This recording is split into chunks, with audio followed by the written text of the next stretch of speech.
With Personal Speed Dial, you can set up phone numbers you frequently call to dial out with just a 3-digit code.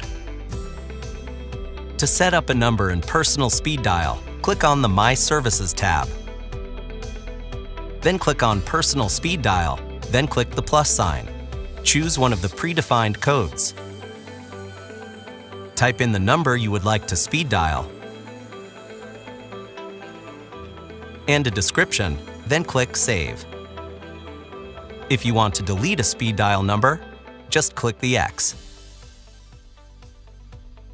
When you log into the portal as a manager, you can set up how speed dial numbers are shared across the business. To set up a number in Corporate Speed Dial, click on the My Services tab, then click on Corporate Speed Dial. To add a corporate speed dial, it has to begin with *50. And in this example, we use *501. Then enter the destination number. Enter a description.